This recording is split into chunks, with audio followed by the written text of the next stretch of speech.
हरे कृष्णा। स्वागत है आपका हमारे कनेक्ट दिव्य ज्ञान चैनल में। और हम जो है आपको कुछ ना कुछ कृष्ण लीला सुनाते हैं। जो कृष्ण की लीलाएं हैं वो काफ़ी मधुर है और राधा कृष्ण की जो लीला है उसको सुनने में भी अच्छा लगता है। और कहते हैं भगवान की लीलाएं सुनने से मुक्ति का द्वार खुल जाता है। तो देखिए, जब हम भक्ति और भाव में भगवान की लीलाएं सुनते हैं तो हमारी भक्ति भी बढ़ती है।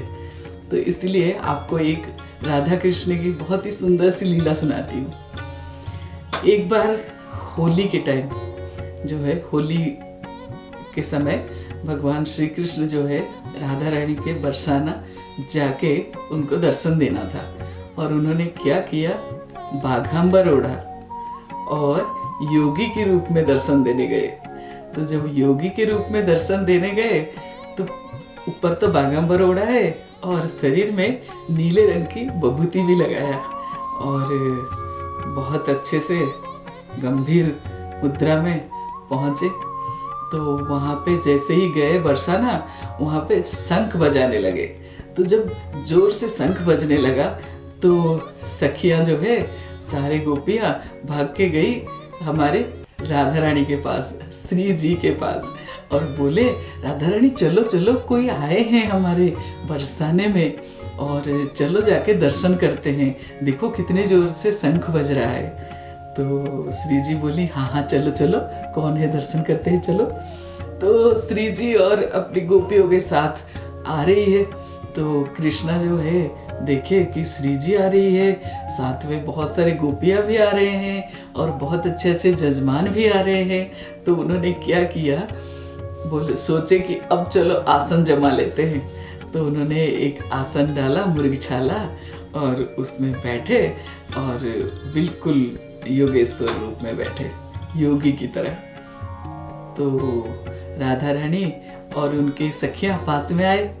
तो राधा रानी बोली, श्री जी बोलती है बड़ा सुंदर योगी है, साथ में कमंडल भी है।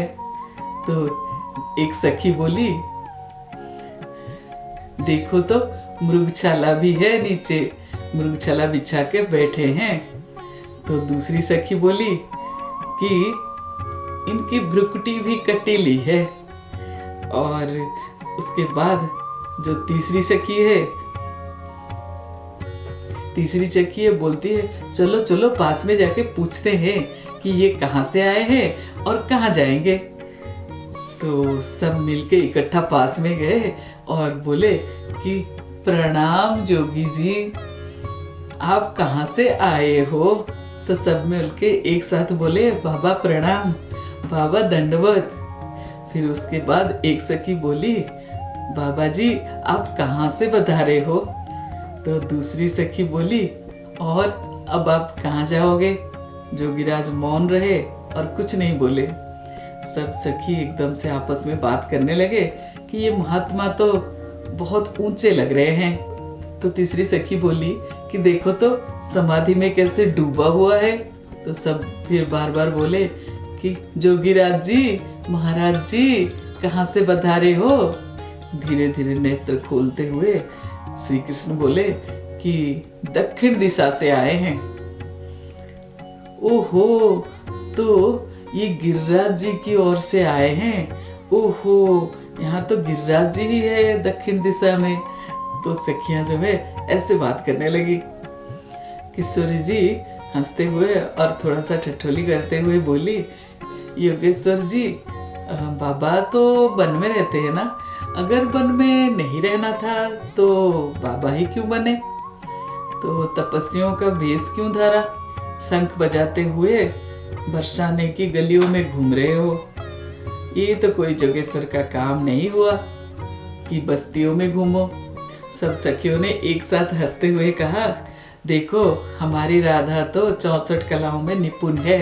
फिर श्री राधा जी बोली जोगी तो विभूति और भस्म ये सब लगाते हैं शरीर पे, ये सुंदर सी नीले रंग की विभूति कहाँ मिली जो आप अपने शरीर पे लगाए हुए हो। फिर राधा जी बोलती है कि योगियाँ तो बहुत ही शांत स्वभाव के होते हैं। देखो देखो, ये तो हमारे पायल की ध्वनि सुनते ही झट से आंखें खोल के हमारी तरफ देख रहा है और देखो चुपके से आंखें बंद भी कर लिया। हम जब देख लिए तो अपनी आंखें बंद कर लिया। देखो देखो, ये तो चंचल है और चतुर भी है, लेकिन इनकी कोमल अंग देख के मुझे तो लग रहा है कि ये कहीं भगवती ही तो नहीं है, ये रूप धारण करके योगी का यहाँ आ गए हैं। तो श्री जी जो है ऐसे बोलने लगी। सब सखियां जो है एकदम से जोर जोर से बोली, हाँ हाँ राधे, सही बोल रही हो तुमने तो इनकी पोल खोल दी। जोगीराज सोच रहे हैं यहाँ रुकना ठीक नहीं है, फिर जितनी देर रुकेंगे अपमान होगा, तो क्रोध भी नहीं कर सकते क्योंकि योगीराज बन के आए हैं। तो उन्होंने क्या किया, चुपके से उठ के धीरे धीरे चलने लगे बाहर। तो जोगीराज कहते हैं, अच्छा तुम लोग हंसते हो, कोई बात नहीं, हम तो दया करते हैं सबके ऊपर, ये लो प्रसाद लो तुम लोग। उनको बभूति का प्रसाद दिया और चल पड़े वहाँ। लेकिन भगवान श्री कृष्ण तो वहाँ से निकल पड़े थे, लेकिन जितने भी सहचर्या थे सबका चित्त जो है ना चुरा लिया था, और सब जो है बेसुध बुद्ध उनको ढूंढने लगे थे, उनकी दर्शन के लिए इधर उधर घूमने लगे थे। देखो भगवान जो है ना सारे लीलाएं ऐसे ही करते हैं कि मन मोह ले सबका।